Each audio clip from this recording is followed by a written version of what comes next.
कार्तिक मास की कहानी। किसी गांव में एक बुढ़िया रहती थी। उसका एक बेटा व बहू भी साथ रहते थे। कार्तिक का महीना आया तो बुढ़िया ने बेटे से कहा वह कार्तिक स्नान के लिए जाएगी और एक महीना वहीं रहेगी। ये सुन उसके बेटे ने अपनी पत्नी से कहा कि माँ के लिए 30 लड्डू बनाकर दे दो ताकि वह पूजा पाठ करके कुछ खा सके। बहू ने गुस्से में आकर 30 लड्डू बना दिए। बुढ़िया नदी किनारे कार्तिक स्नान को गई और वहीं किनारे पर एक झोपड़ी बनाकर रहने लगी। बुढ़िया रोज सवेरे उठकर स्नान करती और जैसे ही एक लड्डू निकाल कर खाती तो हनुमान जी बंदर के रूप में आते तो बुढ़िया वह लड्डू खुशी से बंदर को दे देती। इस तरह से कार्तिक का महीना पूरा महीना बीत गया और सभी 30 लड्डू हनुमान जी बंदर के रूप में खा गए। कार्तिक का महीना समाप्त होने पर बुढ़िया वापस जाने को तैयार हुई तो हनुमान जी प्रकट हुए। उन्होंने बुढ़िया की उस कुटिया की जगह पर एक आलीशान महल बनवा दिया। बुढ़िया का पूरा महल धन दौलत से भर गया। उसकी काया निरोगी हो गई। अन्न के भंडार से महल भर गया। इतना सब होने पर वह धूमधाम से अपने बेटे के पास गई।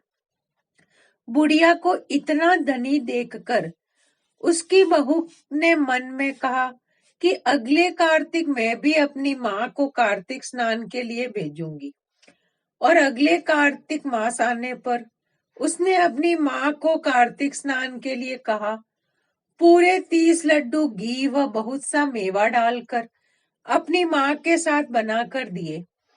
माँ कार्तिक स्नान के लिए गई और जैसे ही वह सुबह सवेरे नहाकर लड्डू खाने लगती तो हनुमान जी बंदर का रूप धरकर उसके सामने बैठ जाते तो वह पत्थर मारकर उन्हें भगा देती और कहती कि इससे मेरा पेट भी नहीं भरा तो तुम्हें कैसे दे दूं।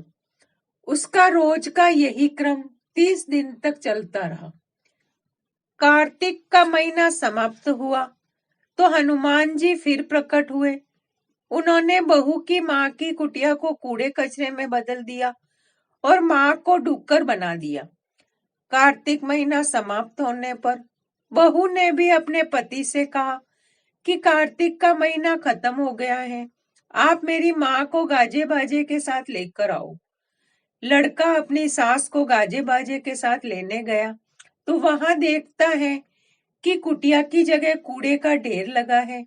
उस पर उसकी सास डुक्कर बनकर बैठी है।